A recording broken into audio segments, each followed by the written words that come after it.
Dando continuidade às nossas aulas de dilatação térmica, vamos agora para a dilatação superficial.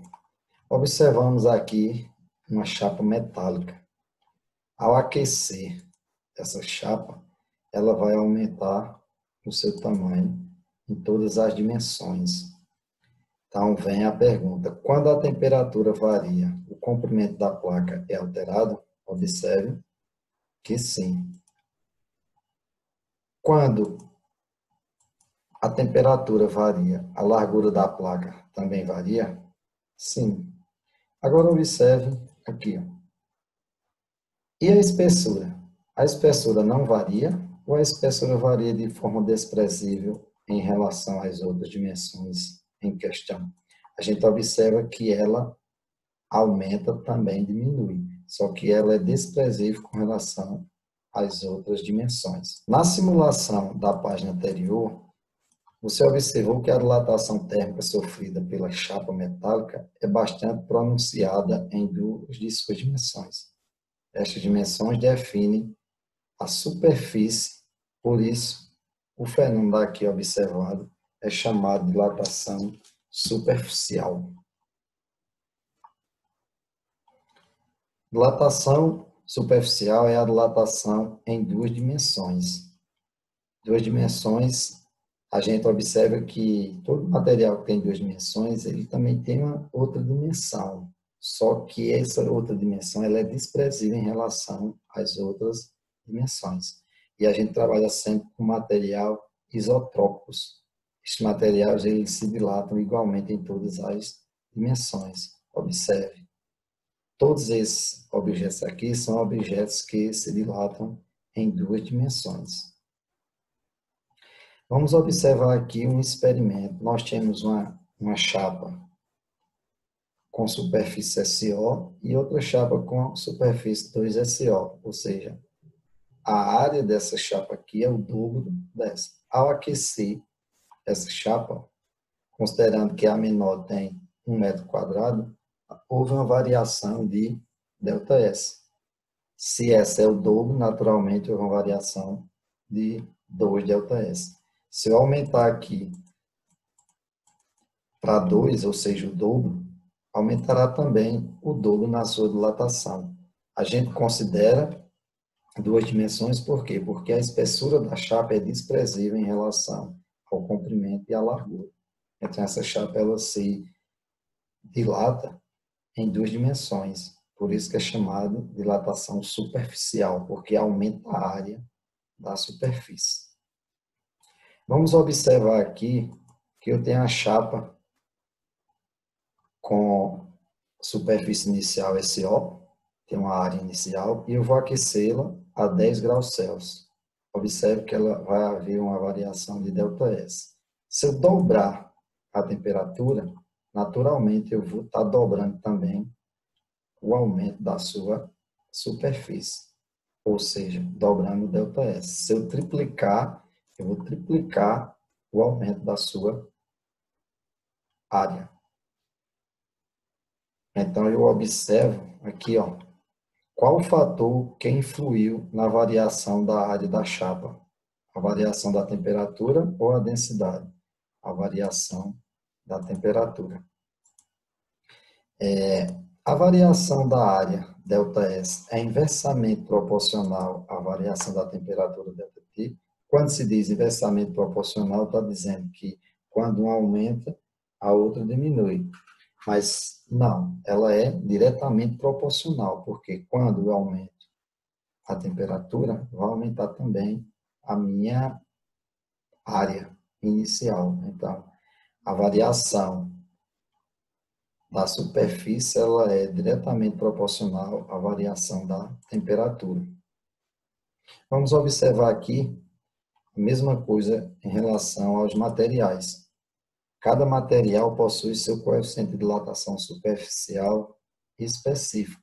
Ou seja, quanto maior o coeficiente de dilatação superficial, maior vai ser a sua variação na superfície.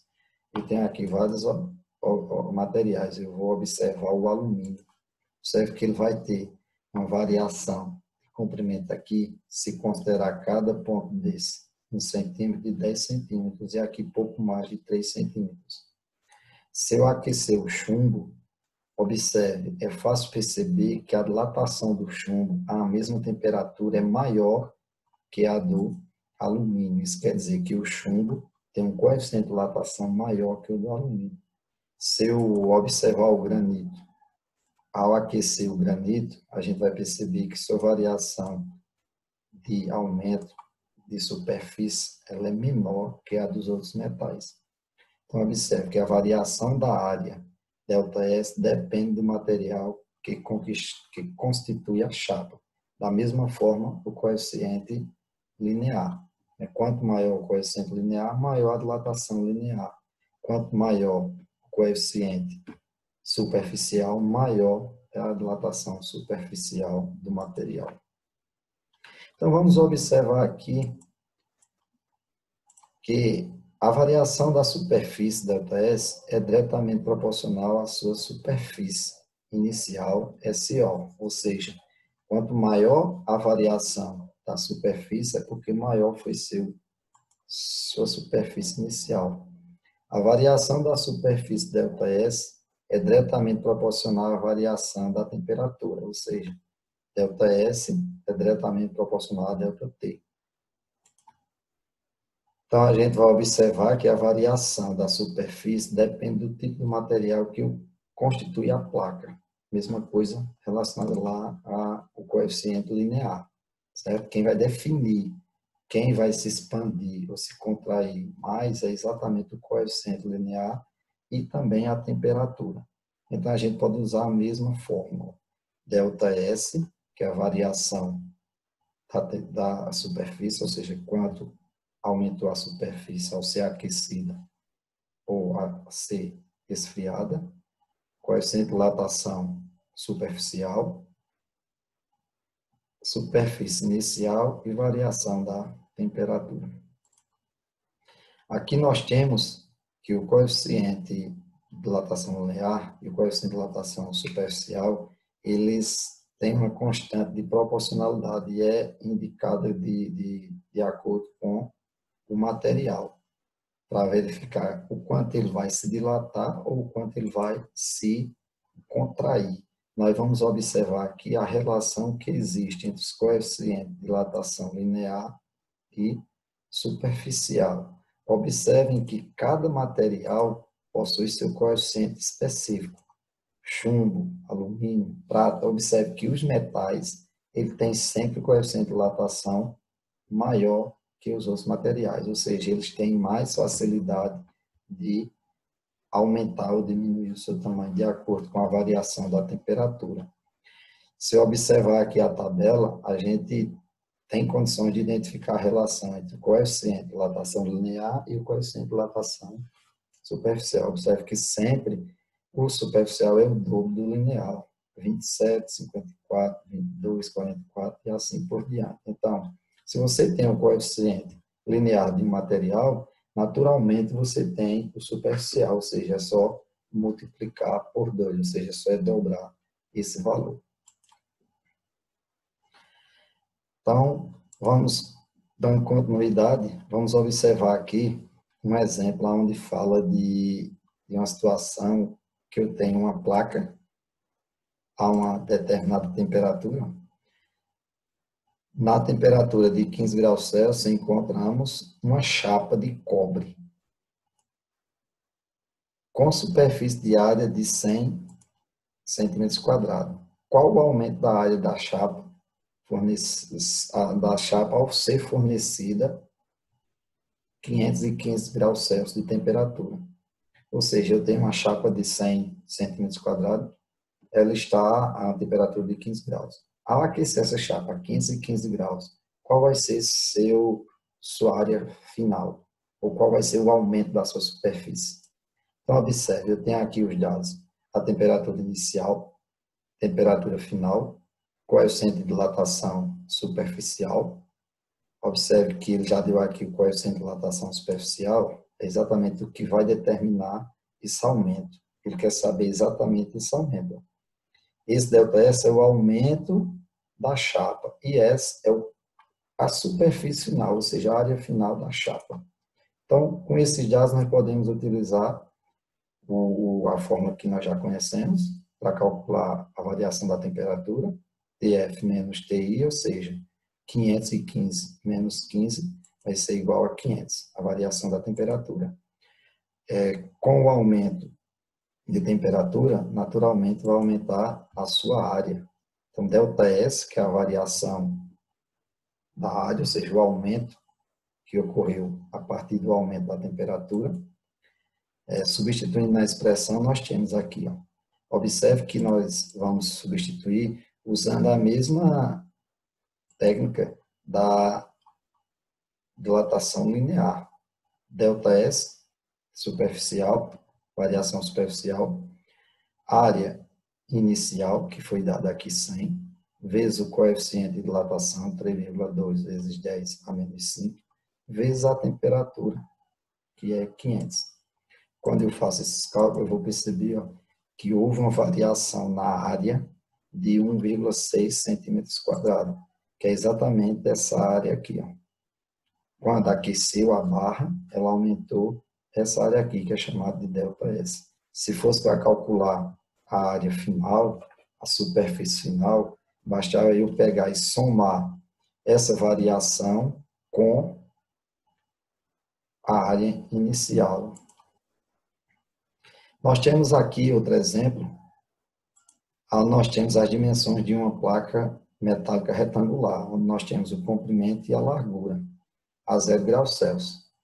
O comprimento e a largura são 20 centímetros por 10 centímetros. Determine a área de uma das faces da placa a 50 graus Celsius, sabendo que o coeficiente de dilatação superficial do material que constitui a placa é 46 vezes 10 a menos 6.